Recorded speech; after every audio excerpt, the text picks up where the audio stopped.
Okay, so I think I'm gonna get started and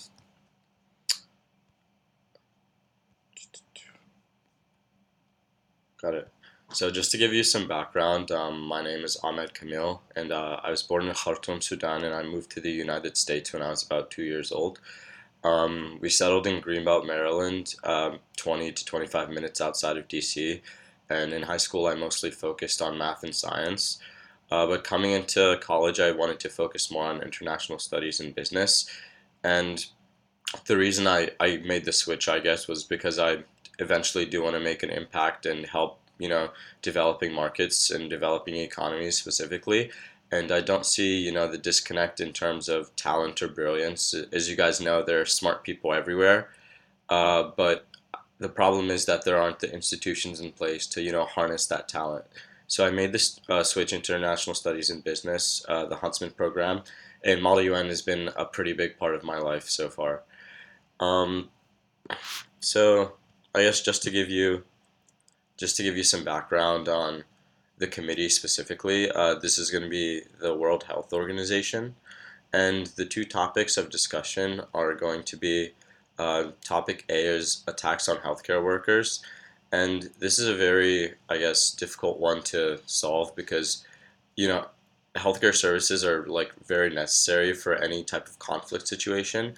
And while, each side might attack each other, each side might be directly conflicting, something that I guess is especially bad is when you see someone who is simply trying to help and isn't armed or being combative, getting hurt. And we see healthcare workers being forced out of certain areas or being directly attacked and killed.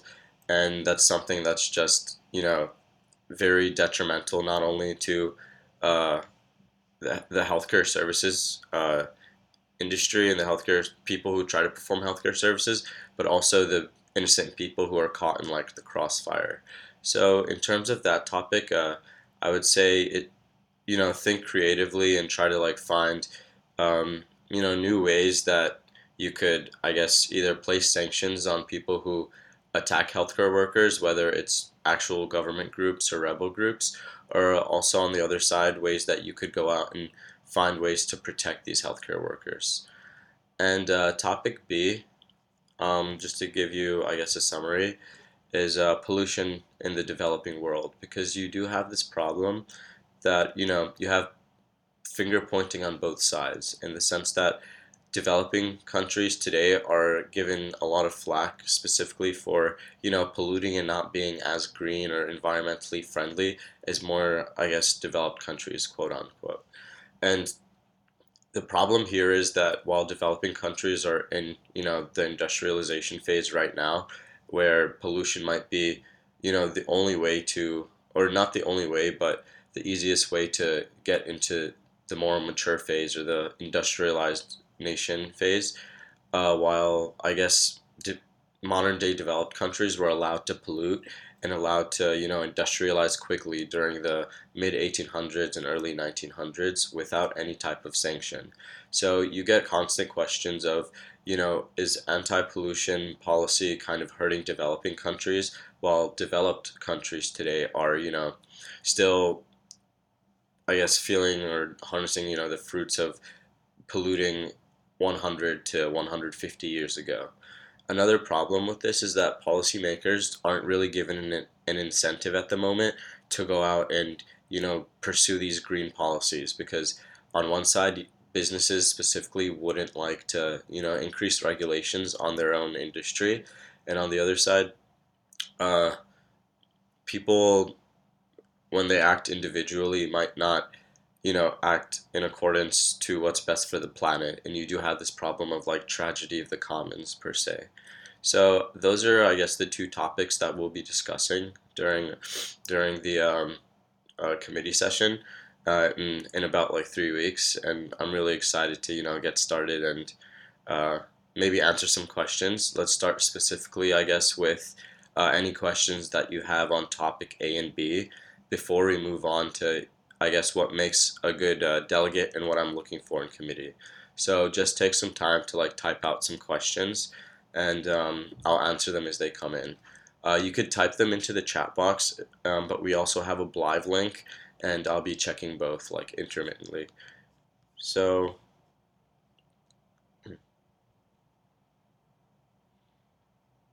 I see people asking like how you can ask a question, and just type it into like the chat.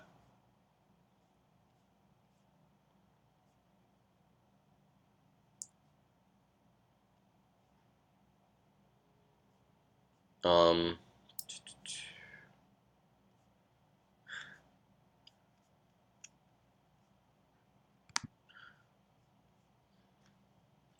okay.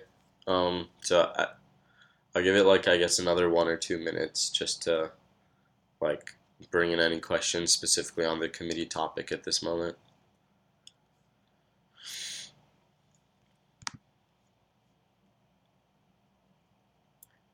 Is it not streaming? Okay, some of you are saying it's working and others are saying it's not, so I'm not 100% sure. Can someone just say if it's working?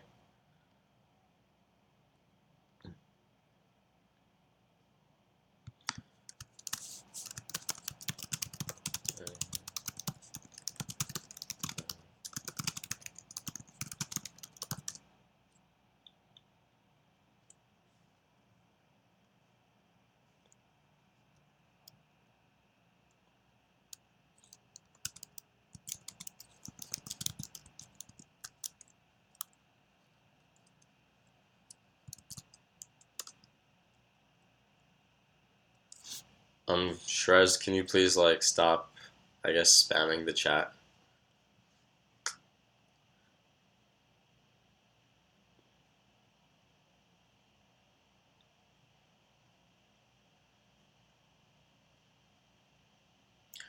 Yeah, so today's topic is parliamentary procedure and general tips, but I also just have to give an introduction on my committee before I move into, more of the broad subject. So, if anyone just has any questions on those, then. So I think so this question is how many delegates do we have in World Health Organization? And I think since it's an ECOSOC committee, there should be about like between 40 to 50 delegates. And it's a medium-sized committee, so you guys should get like a good amount of face time as well as a good amount of speaking time with the chair. Um, the next question is how many ADs do we have in WHO? And currently we have two ADs. One is Abhishek and the other is Amr. So if you want to, I guess, reach out to them, like don't hesitate, and I could also like type their names, I guess, specifically into the chat if they like are okay with that. Um, so I just got another question. Could you do a brief on topic 2? So I just ran through, but I wouldn't mind like doing it again. So topic 2 is specifically like pollution in the developing world, and it's a problem of you know a double standard almost in the sense that developed countries today had the opportunity to completely industrialize without sanctions or regulations in place 100 to 150 years ago, whereas developing countries today face much more regulation and maybe hurdles to really developing their economies and becoming industrialized. So you get the question of how do you promote development in these countries without also polluting the world to a ridiculous extent. And another problem is that policymakers at the moment may not have incentive to pursue policies, as lobbies are generally big companies, and these big companies wouldn't lobby to increase regulation on themselves. Um, let's see. So the committee I specialize in again is the World Health Organization, and that was the brief on topic 2. So I guess I'm moving on to the next question, and that would be like yes, we do follow general Model UN procedure. You could find I guess a guide specifically on which procedure we use. We have a welcome brochure for ILMUNC India as well as ILMUNC and UpMUNC, which are three of the main conferences that University of Pennsylvania uses. I'm not sure if we follow exactly HMUN procedure, but we do follow general MUN procedure and parliamentary procedure.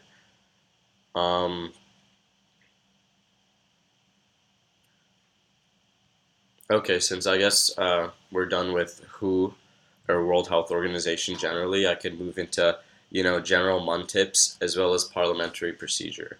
So, I guess to start with, I could do a general run through of parliamentary procedure. So, the way that, the committee starts generally is roll call, and that's like establishing quorum, which is a certain amount of members that you need to vote in order to, open up committee and open up the floor for debate. So you open up with roll call, and I'll go, or whoever is your chair will go through and, call out your countries, and you could either say present or present in voting. And the difference there is that if you say present in voting, you can't abstain when it comes to voting. And that's pretty much roll call. So the next step would be then setting the agenda. So setting the agenda, I guess, opens up once quorum is established, and you start by opening up the speakers list, and that requires like a motion and a majority vote. And so for an example, you would say like motion to open up the speakers list with the purpose of like setting the agenda. So you would also have to, state a specific speaking time, and I usually go for like either 45 seconds to about a minute, especially on the speakers list at the beginning. And you'd raise your placards and you'd get chosen and simply go up and debate one side, saying like topic A is more important, or also vouching for the other side and saying topic B is more pertinent, and that's what we need to open up with. And I guess like you go up, you speak, and if you have leftover time, you either yield it to the chair or yield it to questions. Yielding to questions isn't as common, and it's a bit more like nuanced and difficult because it then opens up the floor to I guess one question. But especially with a 1 minute speaking time, it's kind of difficult because you do get you know 10 seconds to maybe ask a question, and then maybe another 20 seconds to answer the question. So if I would only suggest this if you're 30 seconds into your speaking time and you don't have like much else to say, or you're, I guess, willing to open up to different questions.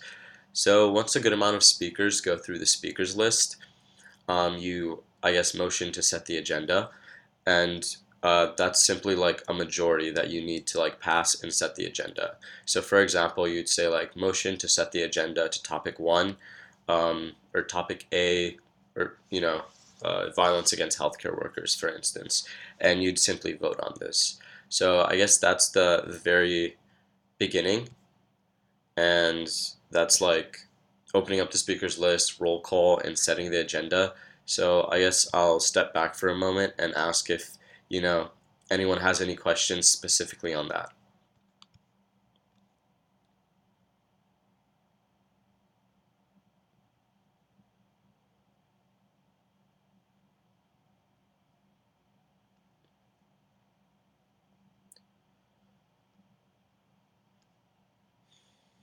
Mm.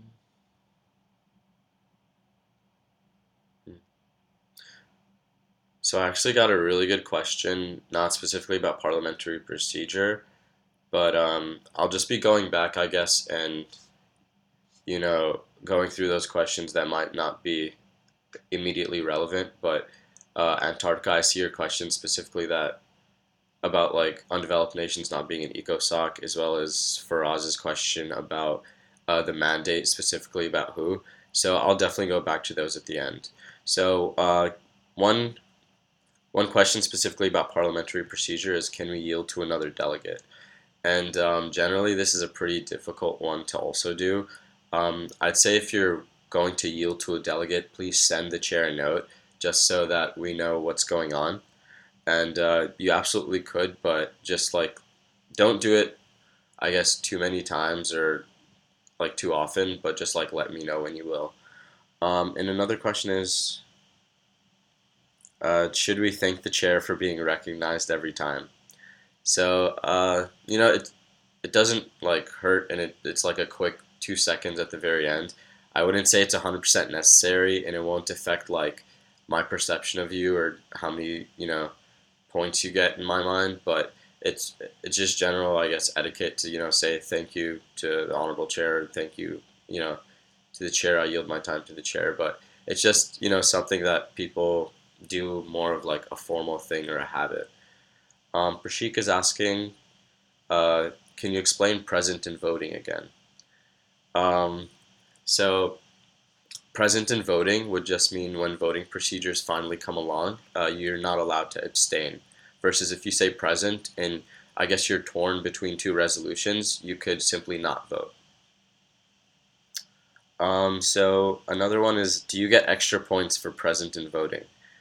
I wouldn't I wouldn't exactly say so, because saying present might be as prudent as saying present in voting, because depending on where your country block is, or how your country is positioned with respect to a topic, your country may be completely neutral, and your country might not want to express a certain view. So I wouldn't say you would get extra points for saying present in voting.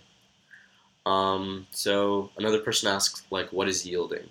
So yielding is when you have extra time and you allot that time either to the chair, which just completely like gets rid of that extra time, or you could yield it to questions, which opens up the floor to other delegates to ask you questions, or you could yield it to another delegate. But as I said before, if you're yielding it to another delegate, please just let me know ahead of time with just like a simple note. Let's see. Can you yield to anyone else other than the chair? And if you yield to the chair, what happens? So if you yield to the chair, the time just kind of disappears. And if you yield to anyone else, whether it's questions or delegates, that remainder of the time is dedicated to however you yield it. So someone asked, like, how can we prepare for the speech? And I wouldn't exactly say, come in with prepared speeches, because this is more of like a debate. Like, come in with a general idea of your speaking points and come in with a specific idea of your country block, but don't come in with like pre-rehearsed speeches, because I guess part of, the skill and the nuance of MUN is, coming up with, debates on the fly, or coming up with more ad hoc, I guess, reactions to how the debate is going. So try to act more fluid and try not to be very like regimented in like how you speak. So the maximum amount of time you could speak would also depend on, you know, how you set that at the very beginning of committee. So that would be up to you guys. It's actually like up to your vote. So for example, one person can say motion to open up a general speakers list with 1 minute speaking time for the topic of setting the agenda, while another person could allot, I guess, 1 minute and say 30 seconds. So it's up to a vote, and while I can exercise a bit of discretion and wouldn't like people to go up and speak for 2 to 3 minutes, I do think it's more beneficial to cut down the speaking time in order to move into debate. So another question is, so you don't, this question is, can you raise a motion to revert to the general speakers list? So this is actually a great question.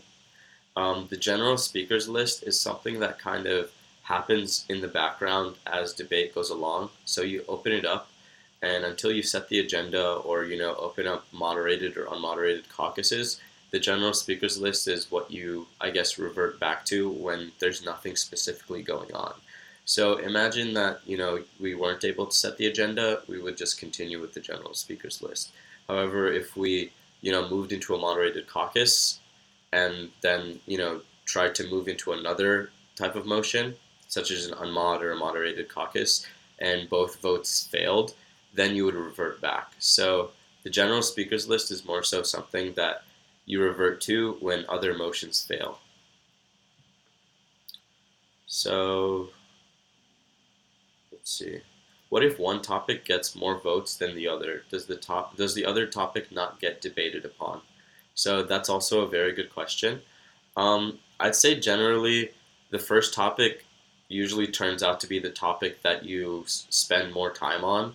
And so I generally encourage you to, I guess, choose that topic that you would like to spend more time on and the topic that you think you would do better on and is more pertinent to your country specifically, and try to, like, I guess, vote for that topic. But at the same time, that doesn't exactly completely disqualify or take away the opportunity to talk about the second topic, because we're there for like 6 committee sessions, and ideally I'd say like it's 3 to 4 for the first one, and then maybe the remaining 2 for topic B. So ideally we would get to both topics and we would be able to debate both in depth, but in reality what happens is that you usually spend more time on topic A. So reverting back, sorry, one person is asking what is reverting back, and what that means is whenever nothing's happening in a committee, you simply go back to the speakers list and just continue that way. So I'm gonna move on from like this opening part, because there are like other very important things, and specifically in like parliamentary procedure and general MUN tips. So next I'd say I'll generally go through some points, since a lot of people are asking about different points. And what points are is they give like delegates, I guess, a voice for like administrative matters that aren't like directly related to committee. For example, if one person is, I guess, discussing something that's not especially pertinent to the topic of discussion, then a point of order would be, point of order, I guess, like, are we still speaking about this topic or this topic, just to, make sure and clear up the administrative procedure and make sure committee is happening well organizationally rather than in substance. Another point is point of personal privilege. Sorry, point of personal privilege, and what that is it's simply something that I guess you want to like change personally. So, for example, if I'm being too quiet at the dais, or you can't hear me speak, don't specifically interrupt, but when you get the chance, raise your placard and say point of personal privilege. Can the chair raise his voice, or point of personal privilege? Can we turn down the temperature of the room? It's really hot, or something like that. And then lastly, another point is a point of parliamentary inquiry, and that's very similar to the point of order, in the sense that it's more organizational and like structural.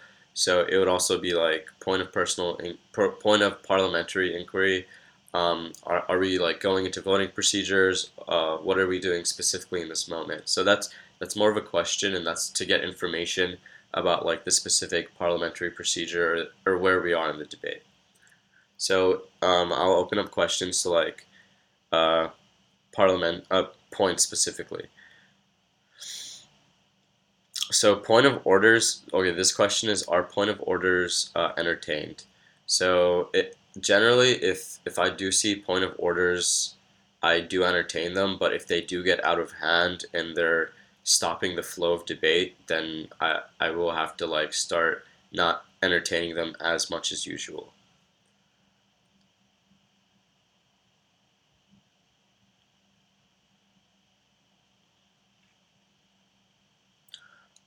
Another question is, what is a point of parliamentary inquiry? So just to like go through it again, a point of parliamentary inquiry is asking where we are specifically in the debate, or asking something specifically about parliamentary procedure. So it's mostly getting, I guess information on where we are in the debate. So point of information. So I'd say the point of information is also under like parliamentary inquiry, but you could also, I guess, ask for a point of information in terms of a general question. And another question is, are points of order only factual inaccuracy? And I wouldn't say they're factual inaccuracy. and I wouldn't encourage it to be used for factual inaccuracy unless it's completely, I guess, pertinent to your country or your topic, or just a very like fallacious argument. But I would use points of order more so for getting debate back on track. So if you see someone, I guess, going a bit off topic or, you know, saying something that's incredibly not true, then I would use a point of order. But please don't use it ridiculously often at very like small facts.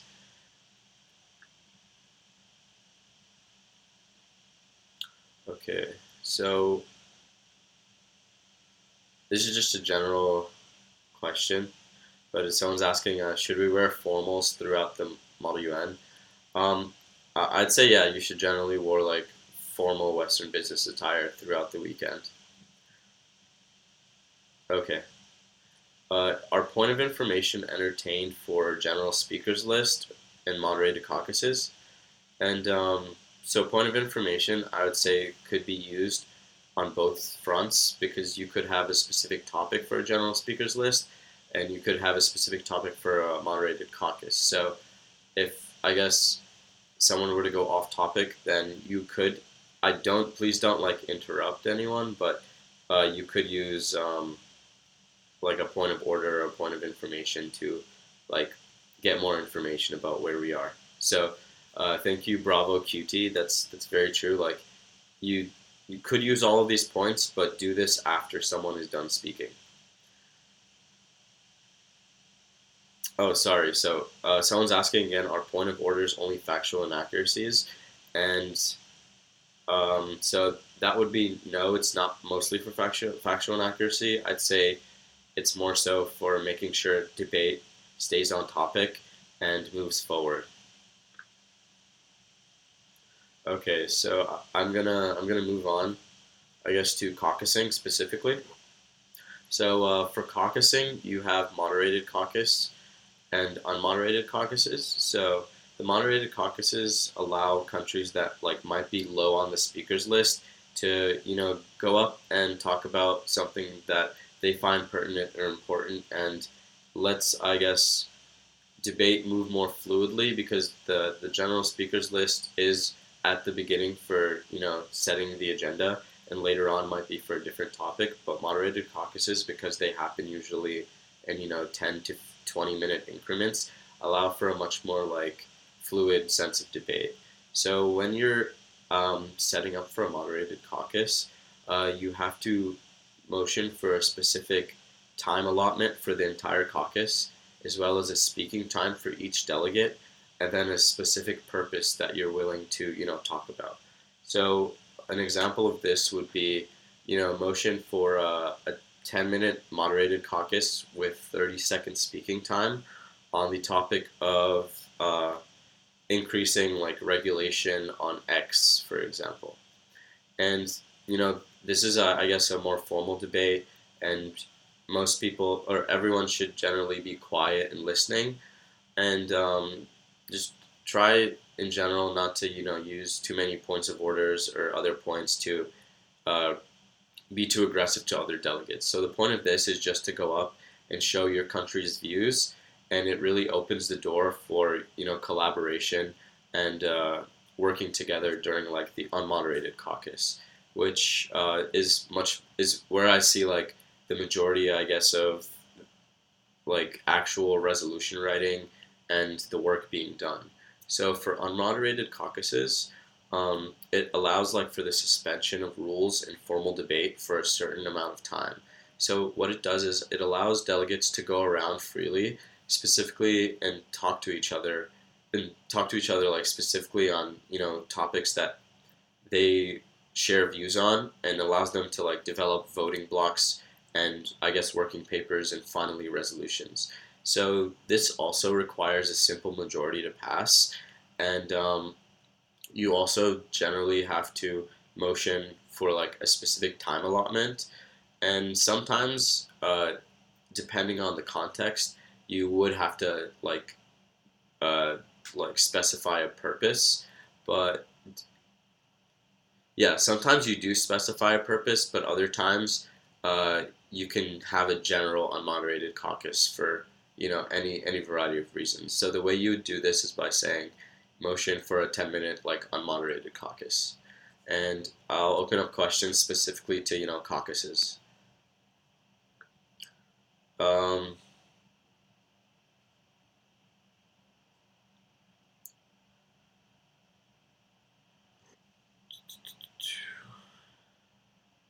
so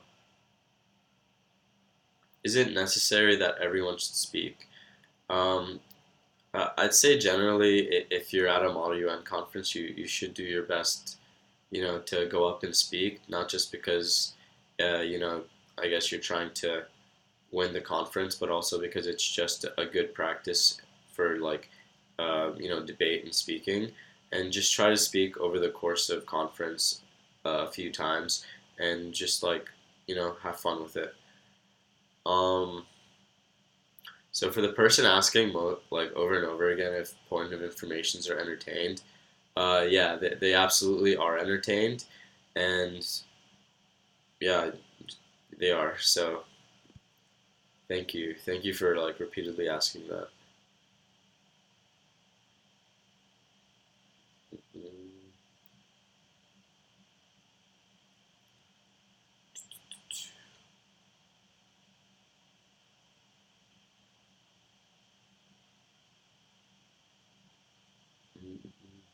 So I'm not seeing any general questions about moderated caucus. Oh, here we go.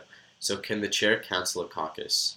I would say no. I haven't really seen a chair cancel a caucus, and that's just like out of respect for like parliamentary procedure and the delegates. Like the chair does have discretion, but I've never really seen it happen where it was necessary that a chair completely cancels a caucus in the middle of debate.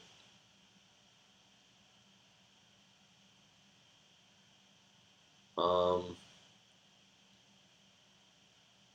okay, so one person's asking what is the point of a general speakers list, and I'll just quickly go back to this. At the beginning, it's to, I guess, express your country's views, but specifically, it's to set the agenda. And then, depending on how you open it up later, it is once again like speaking about your country's views, and then maybe talking more specifically about a topic. Are moderated caucus just to narrow down focus or to allow fluent discussion of solutions? This is a really, really good question. And they do just that. They narrow it down because you do start from, the general topic, and you need to, I guess, operationalize it and look at specific aspects that you're taking into account. And they do allow for more fluent discussion of solutions since it is, I guess, 30-second to 1 minute like speaking times, and it just allows more people to go up and like show their views. So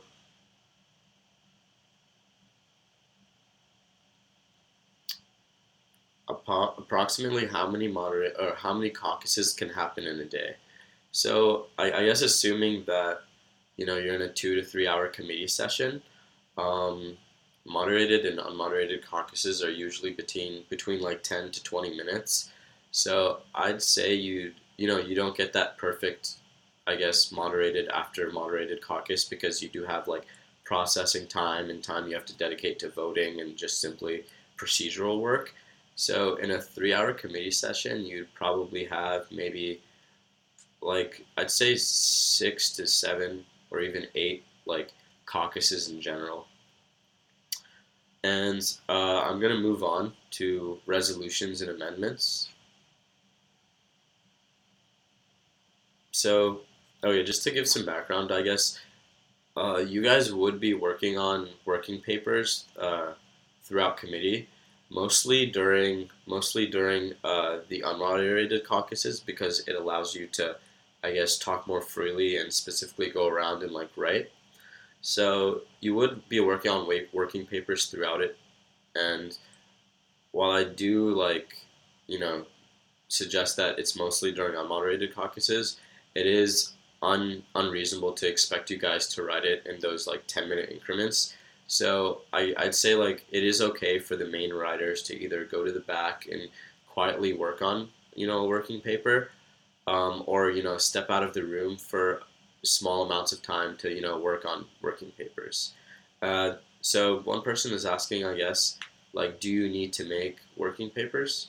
And um, so you don't absolutely need to, but it allows you to get your ideas together, present them to other delegates, and take out what's not necessary, add anything that's necessary before making a resolution. Because once you have resolutions, you have to formally add amendments, which I'll get into specifically. And one person is asking, what if we're in the middle of caucus and we have to break? Is it suspended there and then, or will lunch be delayed? And there are a lot of question marks. So this person is very adamant about lunch. But I would say generally, if you're in the middle of a moderated caucus, usually they're 10 to like 20 minutes long. So as much as I hate to say it, you would have to delay lunch by usually like maybe 5 to 10 minutes, because it's much more difficult to pick up a moderated caucus later than it is to eat a little bit later. So yeah. So someone is asking what a working paper is, and essentially it's a rough draft of a resolution. So for resolutions, it's difficult to get it right the first time and have everyone's opinion completely into it. So a working paper would just be a beginning stage into a revolution. Resolution. Sweet. So I'm gonna go from working papers to talking specifically about resolutions and amendments. So let's see. For resolutions, you have, I guess, sponsors, which are people who agree to the content of the resolution and draft it specifically. So sponsors are the people who specifically write the resolution and support it. And then signatories are people who would like to see the draft resolution either debated or, I guess on the general scene, but may not specifically support the resolution. So each resolution requires, I think, about 2 sponsors, and it requires also 20% of the committee size in terms of signatories plus 1 person. So if you have 100 people in committee, you would need 2 sponsors and 21 signatories in order for a resolution to be presented and heard on the general floor. So this is, I guess, a common topic that people, really struggle with, especially in my Model UN experience, is that everyone really tries to get on that sponsors list, and I would say it's pretty clear most of the time which delegates are really doing that substantive work and writing the resolution. So I wouldn't recommend that people go and simply sign on as a sponsor when they haven't really drafted or put as much work. You could absolutely sign on if you support it in the sponsor end, but really make the effort to make a very meaningful contribution, whether it's an amendment or a certain clause in a resolution, and just let me know and try to present it. So that would be very helpful. And in terms of signatories, this is just, I guess, a point of more like courtesy, but most of the time when I'm approached for to be a signatory, as long as it's a serious resolution and it's like something that I'd like to hear, I do sign on to it even if you don't support it. So remember that even if you don't necessarily support all the functions or elements in a resolution, signing on to it just to hear it on that stage is beneficial to debate, because once resolutions get up there, you do see a lot of overlap, and you do see a lot of ways that blocks could either increase their size or resolutions can improve. So I'm going to move on to amendments. And so first type of amendment you have is a friendly amendment, and that has to be approved by every single sponsor of a resolution. So that's automatically added, and that's just sent up to the chair. So the way you would do this is by simply writing it on a piece of paper, and then sending it up to the chair and saying that every single sponsor of this paper supported this amendment. And yeah, that's that. And I guess unfriendly amendments would require, you know, a committee vote or a type of majority. So an unfriendly amendment would actually require like 12.5% of the committee plus one person to vote on, and then um, add the amendment. And this would also require like two speakers for, two speakers against, and it would require like that vote in order to. Oh, sorry, it's 12.5% of the sponsors slash signatories on the resolution. So I guess like one out of every eight like sponsors or signatories have to support a certain like amendment before it gets passed, and then it would also need a majority vote following the two speakers for, two speakers against. And I guess the way that you would present a resolution is a suspension of the rules, and this is mostly up to the chair's discretion.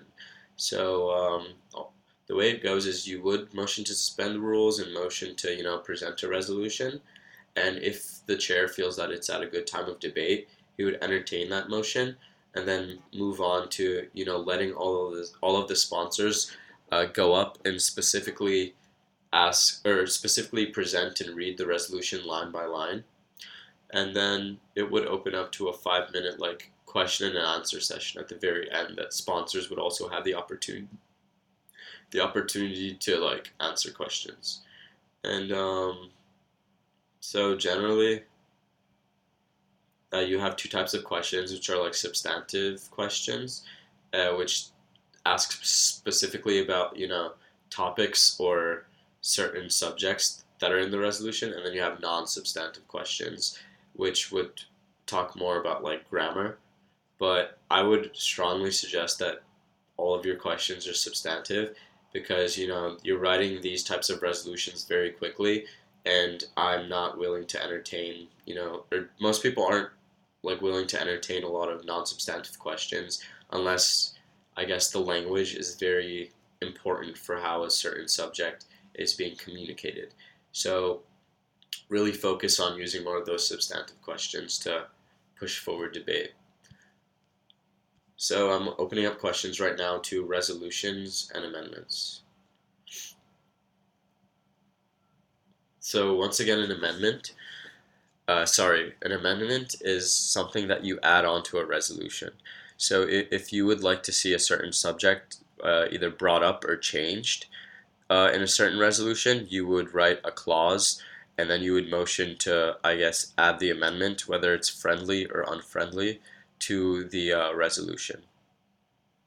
So for friendly, that would be in the case that all sponsors support the amendment, and then unfriendly would be in the case that not all sponsors support it. So that would be, the I guess 15% vote of the sponsors and signatories, as well as a majority vote in committee. So one person wants me to ask like how to explain sponsors again, and sponsors are people who generally, either draft the resolution or go about, I guess, supporting the resolution. So there are examples of sample amendments like all over the internet. You could go to the ILMUNC India website, and I think we have like a general guide for parliamentary procedure.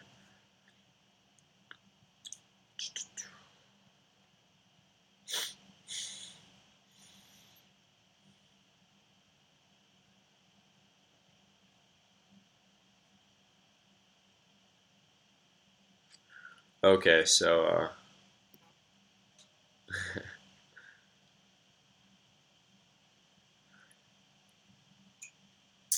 yep, great question, Vishal. Right after this, I will go into voting. So if there aren't any more questions on resolutions or amendments, we'll go directly into like how voting procedures work.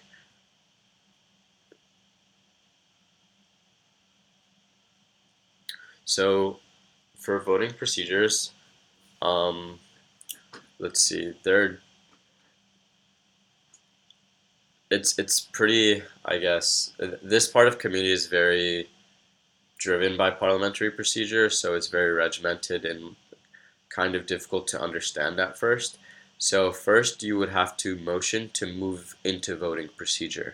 And the way that would work is, you say first motion to close debate, and depending on, I guess, where we are in debate and where the resolutions are, that would be up to the chair's discretion. And once you motion to close debate, it requires 2 speakers for closing debate and going into voting procedures, and 2 speakers against closing debate and going into voting procedures. And since this is such a big part of committee, it's no longer a simple majority needed to pass.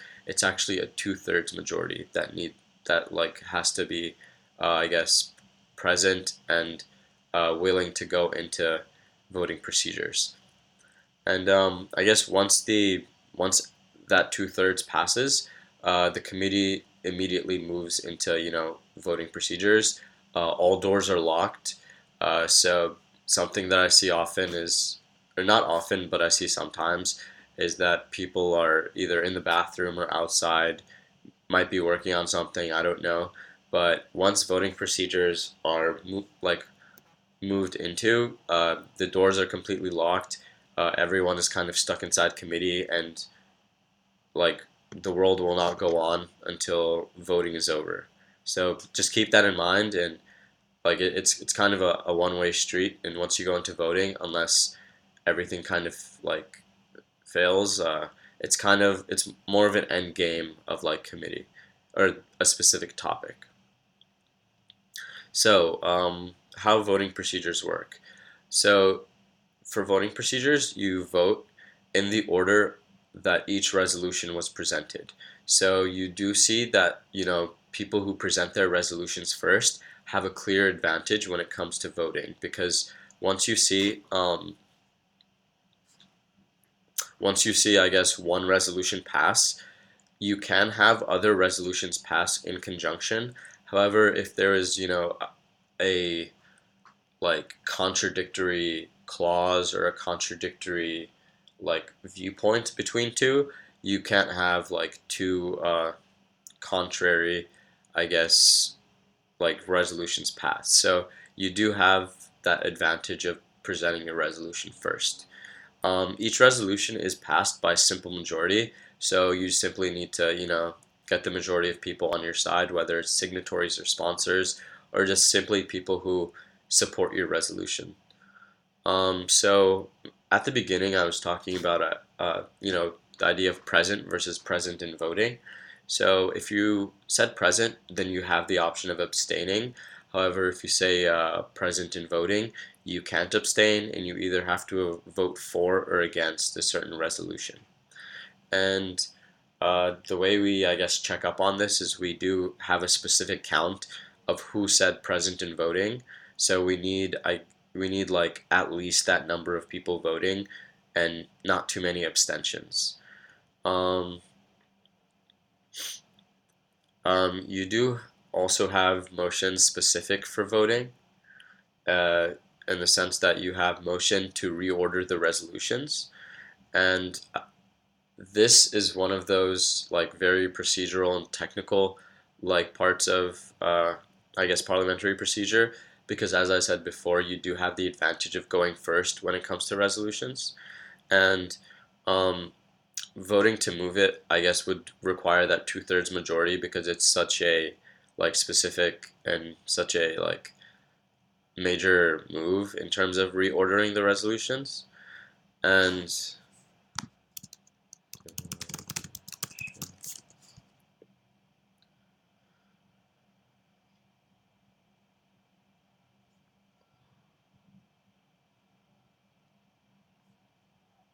yeah, and that would be, I guess, one of the specific motions for voting. So I have about 10 minutes left, and I'm just going to open up the floor to questions on voting, and also any general Model UN questions that you may have. So one person is asking, you recommend always saying present, right? So this is something we kind of discussed at the beginning, and it kind of depends on your country's bloc and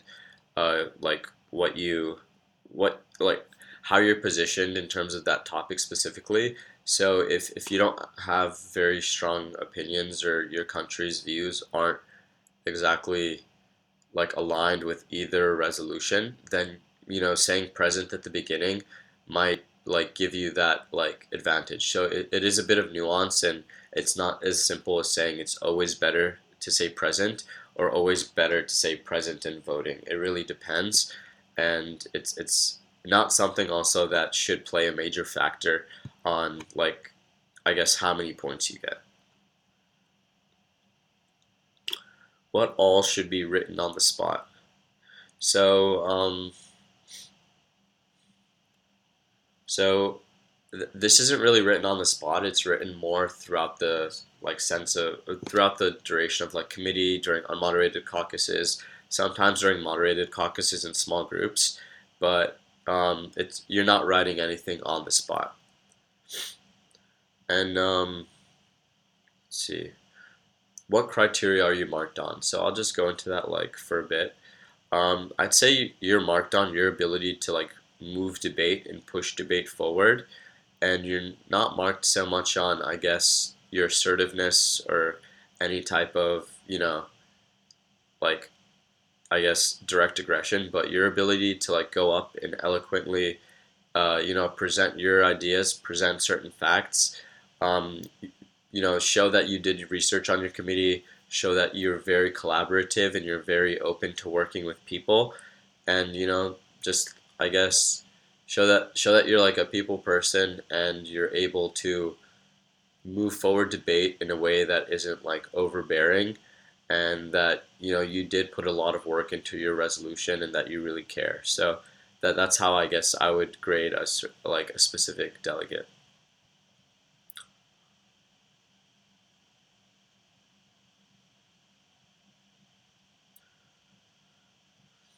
How does a half-half vote in committee resolution vote work out? So for a half-half vote, that would simply be a revote because, um, yeah, that would just, I guess, no, actually, I would first revote just to make sure it is exactly 50-50%. And if it is 50-50%, as the rules say, you need a majority to pass.